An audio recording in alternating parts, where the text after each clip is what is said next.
जय हिंद दोस्तों। अपने पिछले वीडियो में बुद्धि के सिद्धांत देखने के बाद आज अपने वीडियो में हम व्यक्तित्व के सिद्धांत और अभिप्रेरणा के सिद्धांत को देखेंगे। व्यक्तित्व के सिद्धांत, उसके प्रवर्तक, वही प्रेरणा के सिद्धांत, उसके प्रतिपादक या प्रवर्तक के बारे में देखेंगे। दोस्तों, शुरू करने से पहले चैनल को सब्सक्राइब नहीं किया तो सब्सक्राइब कर लिए, बेल आइकन को प्रेस करना ना भूलें। वीडियो अच्छा लगे तो शेयर जरूर करें। अगर यहाँ पे सोमेटो टाइप सिद्धांत सबसे पहला है, या इसको रचना सिद्धांत भी कहते हैं, ये दिया था शेल्डन ने।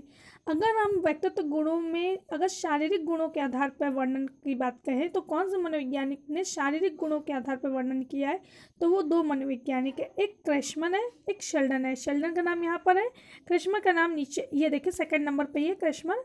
ये देखेंगे ये दोनों ने सबसे पहले किसका इनके सिद्धांत जो व्यक्तित्व के हैं, ये किस पे बेस है इन दोनों के सिद्धांत? शारीरिक गठन, या नेक्स्ट हमारा यही है, शारीरिक गठन या शारीरिक गुणों या शरीर सिद्धांत पर आधारित दो ही मनोवैज्ञानिक ने दिया, क्रेशमन और शेल्डन ने। तो उन्होंने सोमेटो टाइप यानी रचना सिद्धांत के बारे में शेल्डन ने बताया है, जहाँ पे उन्होंने व्यक्तित्व के मतलब कि 3 भाग में बांटा है। उस हिसाब से सबसे पहला है गोलाकार प्रकार, जैसे मतलब हो गया एंडोमॉर्फिक टाइप। सेकंड हो गया आयताकार प्रकार, मेसोमॉर्फिक टाइप। और तीसरा हो गया एक्टोमॉर्फिक टाइप यानी लंबकाकार प्रकार, मतलब कि लंबे, चौड़े और मोटे टाइप हम कह सकते हैं। इस हिसाब से उन्होंने व्यक्तित्व के आधार को बांटा है, जिसको हम सोमेटो टाइप सिद्धांत भी बोल सकते हैं और रचना सिद्धांत भी बोल सकते हैं, या शरीर के गुणों के आधार पर सिद्धांत भी बोल सकते हैं। नेक्स्ट है शरीर गुणों, अभी बताएं मैंने, क्रेशमन शेल्डन ने दिया था। फिर आते हैं मनोवैज्ञानिक गुणों का सिद्धांत, ये युंग और स्प्रेंगर ने दिया था। इन्होंने व्यक्तित्व को मनोवैज्ञानिक के गुण के आधार पर, इन्होंने शरीर के रचना या शरीर के गुण के आधार पर इन्होंने नहीं कहा कि मनोवैज्ञानिक गुण के आधार पर उन्होंने व्यक्तित्व के प्रकार बनाए, युंग और स्प्रेंगर ने। वही अगर ये देखा जाए, ये बहिर्मुखी, अंतर्मुखी, उभयमुखी, ये सिद्धांत यूपी टेट में ऑलरेडी आ चुका है। पहले इसके प्रीवियस ईयर पेपर में इसको पूछा जा चुका है कि बहिर्मुखी, अंतर्मुखी, शायद 2015 या 16 के क्वेश्चन पेपर में पूछा गया है कि बहिर्मुखी, अंतर्मुखी, उभयमुखी सिद्धांत व्यक्तित्व का किसने दिया था, तो आंसर हो गया युंग। फिर आते हैं शील गुण, मतलब शील गुणों के आधार पे किसने व्यक्तित्व का परिभाषा दिया, अपना सिद्धांत दिया है, वो है कैटल ने। फिर है सामाजिक संज्ञानात्मक सिद्धांत, ये भी दोस्तों पूछा गया। सामाजिक संज्ञानात्मक सिद्धांत अल्बर्ट बांडुरा के द्वारा दिया गया व्यक्तित्व का, ये भी इंपॉर्टेंट है, स्टार मार्क करके, मैंने बोलना भूल भी जाते हैं तब भी आप यहाँ पे स्टार मार्क देख लिया करिए, तो उसको इम्पोर्टेंट समझ लिया करिए। जिस तरह से यहाँ पे अगर उभयमुखी, अंतर्मुखी को स्टार मार्क कर लीजिए, बहुत इंपॉर्टेंट है। और अगर बात करें तो बाकी बहुत ज़्यादा व्यक्तित्व के हैं नहीं, जो भी 2-3 हैं बहुत इंपॉर्टेंट है। आगे आते हैं निकृष्टता का सिद्धांत या उत्कृष्टता का अनुभव का सिद्धांत, किसने दिया था? एडलर के द्वारा दिया गया है। फिर आते हैं मूल चिंता का सिद्धांत, इसको हॉर्ने ने दिया था। और सामूहिक अचेतना का सिद्धांत, ये दिया है कार्ल जंग ने, सामूहिक अचेतना का सिद्धांत। वही अगर हम बात करें ईद, अहम, सुपर ईगो, ये दिया है फ्राइड ने, ये बहुत इंपॉर्टेंट है, ईद, अहम, सुपर ईगो, फ्राइड का। इससे संबंधित क्वेश्चन पूछे हुए हैं कि मतलब कि पर्टिकुलर व्यवहार जो है वो किस उनके मतलब कि कैटेगरी में आता है, इन तीनों में से, ईद, अहम, सुपर ईगो में से।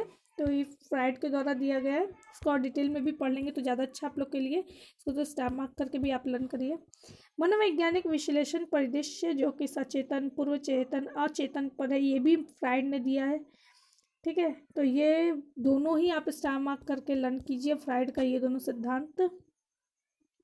नेक्स्ट है मनोविश्लेषणात्मक सिद्धांत, ये भी फ्राइड का है। फ्राइड का भैया ये तीनों सिद्धांत इतने इंपॉर्टेंट है, इसको पूरा एक सिद्धांत लर्न कीजिए। एक्चुअल में ये तीनों सिद्धांत एक ही है, सिद्धांत में ही ईद, इदम, सुपर ईगो को बताया उन्होंने मनोवैज्ञानिक मनोविश्लेषणात्मक सिद्धांत में ही। तो हिसाब से हम इसको कभी डिटेल में बताएंगे, फ्राइड के पूरे सिद्धांत को समझाएंगे।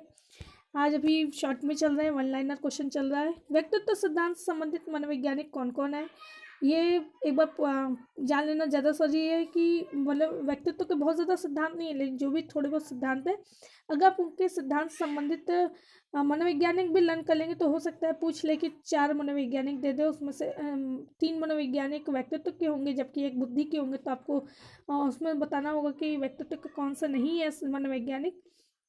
तो इस हिसाब से उनके लर्न करना बहुत ज़रूरी है, क्योंकि बहुत ज़्यादा सिद्धांत इसमें नहीं है, लेकिन ये क्रेशमर और स्पेंगर, यूंग, ये तीनों और फ्राइड, ये चारों। तो और लास्ट में ये एडलर भी।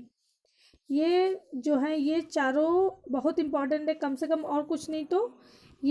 फिर आते हैं अभी प्रेरणा के सिद्धांत में। प्रेरणा का सिद्धांत, उसके प्रतिपादक, उसे प्रवर्तक को देखेंगे। सबसे पहला सिद्धांत है अंतर्नोद का सिद्धांत, इसको हम प्रणोद का सिद्धांत भी बोलते हैं। ये लियोनार्ड हल ने दिया था। मूल प्रवृत्ति का सिद्धांत, ये तो बहुत बार पूछा गया। मैकडूगल द्वारा 14 मूल प्रवृत्तियां बताई गई हैं मनुष्य की।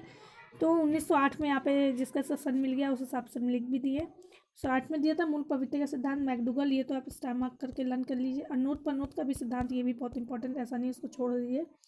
एक प्रेरणा का मनोविश्लेषणात्मक सिद्धांत अभी वही है। प्रेरणा, व्यक्तित्व, जो भी उन्होंने सब एक से मिला कर दिया है, फ्राइड के द्वारा दिया गया है।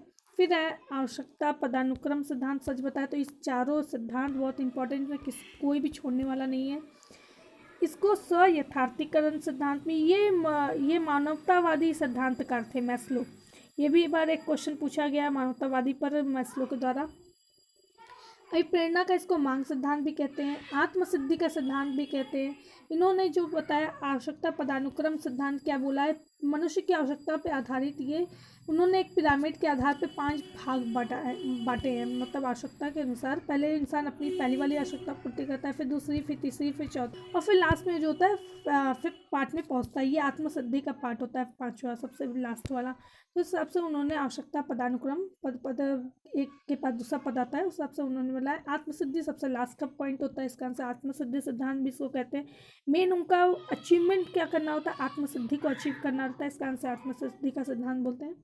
प्रेरणा का मार्ग सिद्धांत है। और प्रेरणा का अभी तक जितने सिद्धांत में उसको स्टार मार्क करके ही आप लर्न करिए। फिर आते हैं निष्पत्ति का प्रेरणा का सिद्धांत, इसको उपलब्धि का सिद्धांत भी कहते हैं, मैक्लेलैंड द्वारा दिया गया है। उद्दीपक अनुक्रिया सिद्धांत स्किनर के द्वारा दिया गया है, इसको हम। प्रेरणा का आंतरिक सिद्धांत हैरो के द्वारा दिया गया। फिर उसके बाद है प्रोत्साहन का सिद्धांत, ये प्रोत्साहन का सिद्धांत वॉल्फ ऑफ फॉकमैन के द्वारा दिया गया। वही स्वास्थ्य का सिद्धांत ये दिया गया हजबर्ग द्वारा। प्रेरणा का ये स्वास्थ्य सिद्धांत किसने दिया था, हजबर्ग। तो दोस्तों आज के लिए इतना ही। अगर वीडियो अच्छा लगा हो तो इसको लाइक कीजिए, दोस्तों के साथ इसको शेयर कीजिए, चैनल को सब्सक्राइब करना ना भूलें। Thank you for watching.